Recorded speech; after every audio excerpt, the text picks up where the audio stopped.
Hello guys, how are you? I hope so that you will be fine and enjoying good health. Today's my topic is about diabetes medications and drugs used in diabetes. So first of all, type 1 diabetes, formerly known as juvenile diabetes, is an autoimmune disease that originates when the cells that make insulin beta cells are destroyed by the immune system. Insulin is a hormone required for the cells to use blood sugar for energy, and it helps regulate glucose levels in the bloodstream. Before treatment, this results in high blood sugar levels in the body. The common symptoms of this elevated blood sugar are frequent urination, increased thirst, increased hunger, weight loss, and other serious complications. Additional symptoms may include blurry vision, tiredness, and slow wound healing. Symptoms typically develop over a short period of time, often a matter of weeks. Other names of type 1 diabetes are insulin dependent diabetes, juvenile diabetes, and the symptoms are frequent urination, increased thirst, increased hunger, blurred vision, weight loss, and weakness, bed wetting in children who previously didn't wet the bed during the night. And the complication might be diabetic ketoacidosis, non-ketotic hyperosmolar coma, poor healing, cardiovascular disease, damage to the eyes. And the causes our body does not produce enough insulin, and usual onset is relatively short period of time and duration is very long term.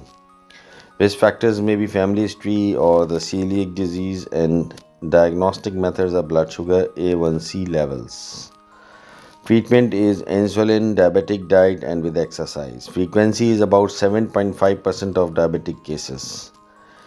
Cause of type 1 diabetes is unknown, but it is believed to be involved in a combination of genetic and environmental factors. The underlying mechanism involves an autoimmune destruction of the insulin producing beta cells in the pancreas. Diabetes is diagnosed by testing the levels of sugar of glycosylated hemoglobin HbA1c in the blood, and type 1 diabetes can be distinguished from type 2 by testing for the presence of autoantibodies.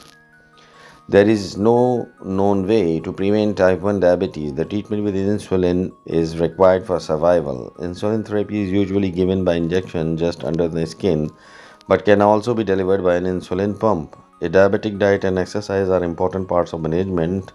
If left untreated, diabetes can cause many complications. Complications of relatively rapid onset include diabetic ketoacidosis and non-ketotic hyperosmolar coma. Long-term complications include heart disease, stroke, kidney failure, foot ulcers, and damage to the eyes.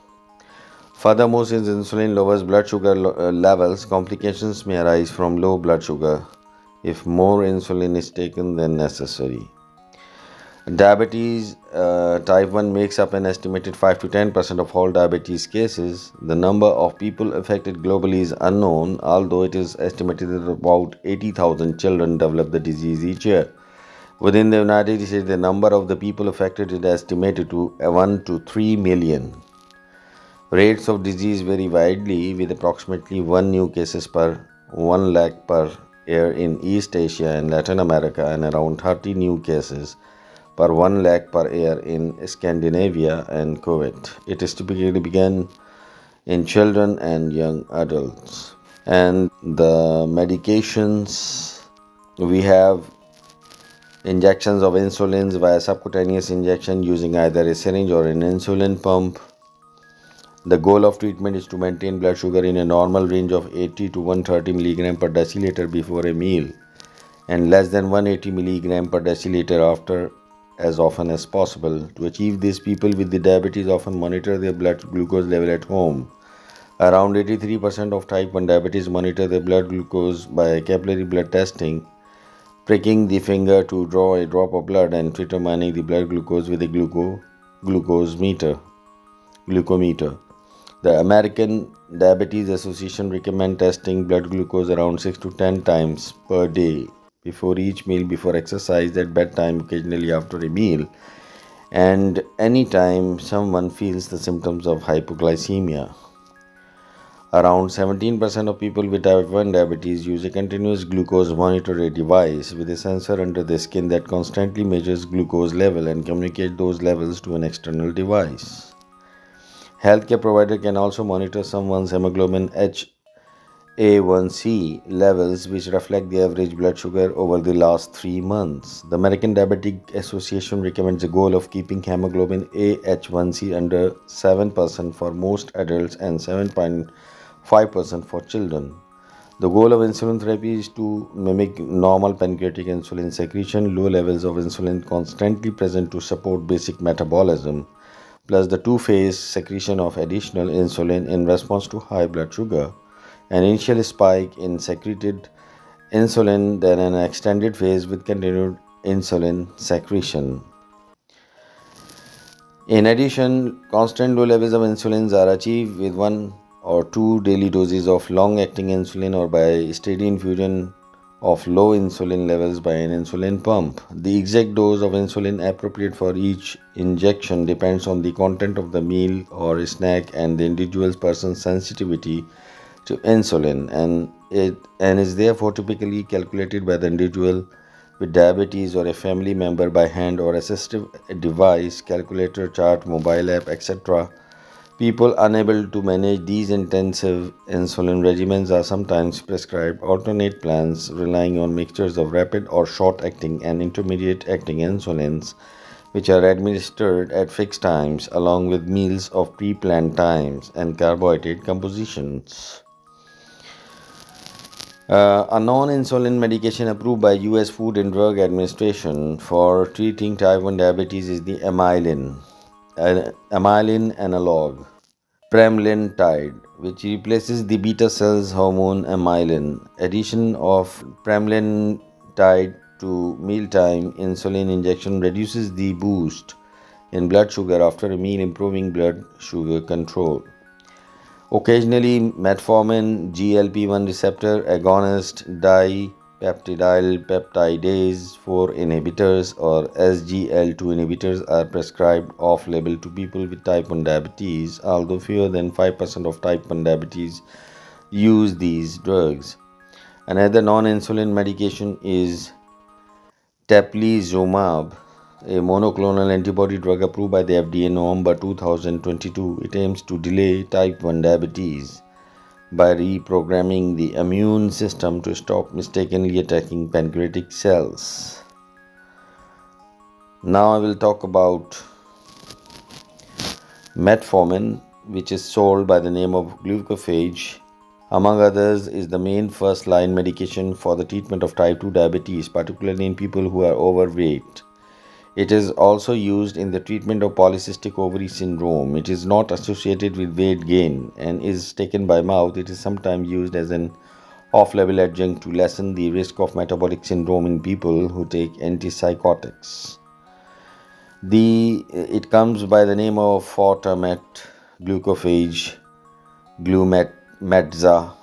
It has a metabolism bioavailability of 50 to 60% and excretion is by 90% through urine. Elimination half-life is 4 to 8.7 hours. Metformin is generally well tolerated. Common adverse side effects include diarrhea, nausea, and abdominal pain, and it has a small risk of causing low blood sugar. High blood lactic levels is a concern if the medication is used over large doses or prescribed in people with severe kidney problems. It is not recommended in those with significant liver disease. Metformin is a biguanide anti-hyperglycemic agent. It works by decreasing glucose production in the liver, increasing the insulin sensitivity of body tissues, and increasing GDF15 secretion, which reduces appetite and caloric intake. Metformin was discovered in 1922. French physician Jean Sterne began the study in humans in 1950. It was introduced as a medication in France in 1957 and in the United States in 1995. And metformin is the most widely used medication for diabetes taken by mouth, and it is available as generic medication. In 2020, it was the third most commonly prescribed medication in the United States, with more than 92 million prescriptions. Then we have GLP receptors. GLP are glucagon-like peptide 1 receptor agonists, which are used, or incretin mimetics are agonists of GLP-1 receptors, and this class of medication is used for the treatment of type 2 diabetes. Some drugs are also approved for obesity. One of their disadvantages over older insulin secretagogues such as sulfonylureas or meglitides is that they have a lower risk of causing hypoglycemia. GLP-1 has a short duration of action, so to overcome this limitation, several modifications in either the drugs or the formulation are being developed. The 2022 ADA standards of medical care in diabetes include GLP-1RA as a first-line pharmacological therapy for type 2 diabetes, specifically in patients with atherosclerotic cardiovascular disease or obesity. And GLP-1 receptor agonists. This is a receptor protein found on beta cells of the pancreas and on neurons of the brain. It is involved in the control of blood sugar level by enhancing insulin secretion. And in humans, it is synthesized by the gene GLP-1R, which is present on chromosome 6. It is a member of the glucagon receptor family of G protein coupled receptors.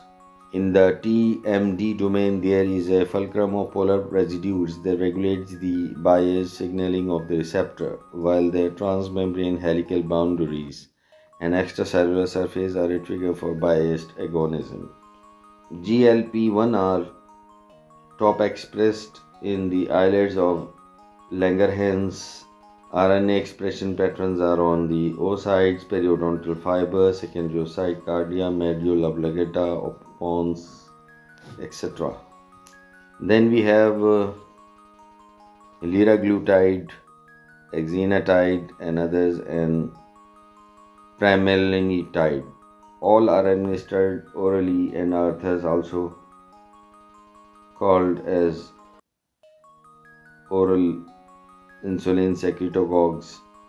These are receptor proteins and then can be classified by their location, and transmembrane receptors include ligand-gated ion channels, G protein coupled receptors, and enzyme-linked hormone receptors. Intracellular receptors are those found inside the cell and include cytoplasmic receptors and nuclear receptors. A molecule that binds to a receptor is called a ligand and can be a protein, peptide, short protein, or another small molecule such as a neurotransmitter, hormone, pharmaceutical drug, toxin, calcium ion, or part of the outside of a virus or a microbe.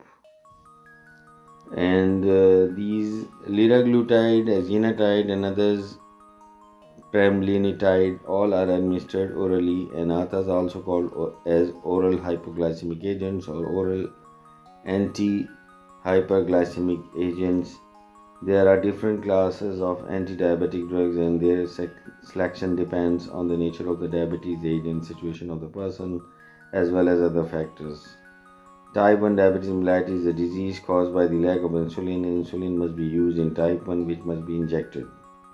There are several groups of drugs, mostly given by mouth, are effective in type 2 diabetes, often in combination. The therapeutic combination in type 2 may be include insulin, not necessarily because oral agents have failed completely, but in search of a desired combination of effect. The great advantage of injected insulin in type 2 is that a well-educated patient can adjust the dose or even take additional doses when blood glucose levels measured by the patient, usually with a simple meter, as needed by the measured amount of sugar in the blood.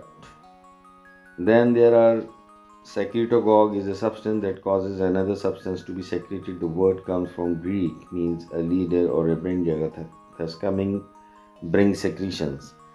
The same root is seen in completely unrevealed words such as pedagogue or demagogue. These are the people who bring in children, pedos, and general public demos, respectively. And the former now refers to a good teacher, and later rather derogatorily to a leader.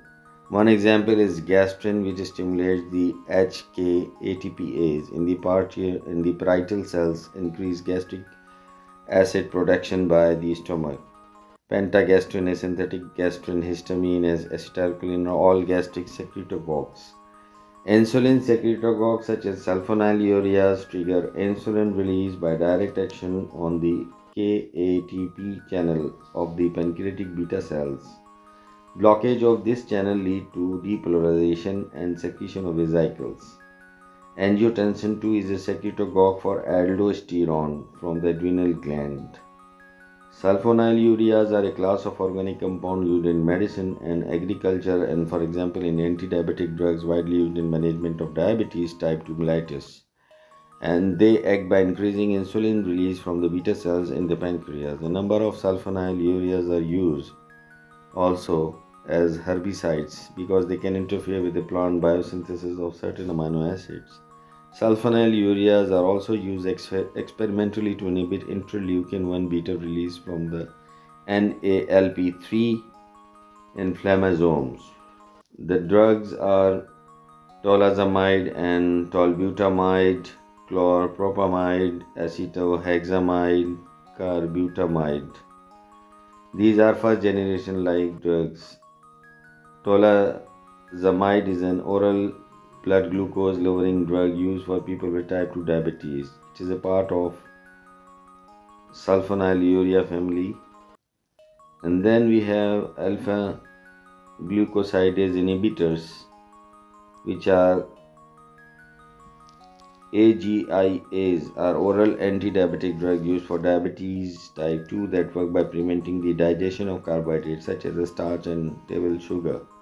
Carbohydrates are normally converted into simple sugars, monosaccharides, by alpha glucosidase enzyme present on cells lining the intestine, enabling monosaccharide to be absorbed through the intestine. Hence, the alpha glucosidase inhibitors reduce the impact of dietary carbohydrates on blood sugar. Examples are the acarbose, which is precose or glycobay, and miglitol, glycate, and voglibose.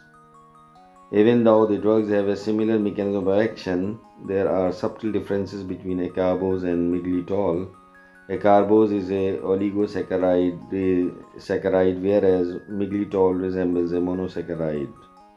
Miglitol is fairly well absorbed by the body as opposed to acarbose. Moreover, acarbose inhibits pancreatic alpha amylase in addition to alpha glucosidase and is degraded by gut bacterial maltogenic alpha amylase and cyclomaltodextrinase. There are natural alpha glucosidase inhibitors. These are culinary mushrooms, Mytake, Gryphola, frondosa, which has a hypoglycemic effect. The reason for Mytake lowers blood sugar is because the mushroom naturally contains an alpha glucosidase inhibitor. Another plant attracting a lot of attention is Salacia oblonga. Then we have SGL2 inhibitors, which block the reuptake of glucose in the renal tubules, promoting loss of glucose in the urine. These are called glycourics. This causes both mild weight loss and a mild reduction in blood sugar levels with little risk of hypoglycemia. Oral preparations may be available alone or in combination with other agents. Along with GLP-1 agonists, they are considered preferred second or third agent for type 2 diabetes, suboptimally controlled with metformin alone, according to most recent clinical practices guidelines. Because they are taken by mouth rather than injected like GLP-1 agonists, patients who are injection averse may prefer these agents over the former.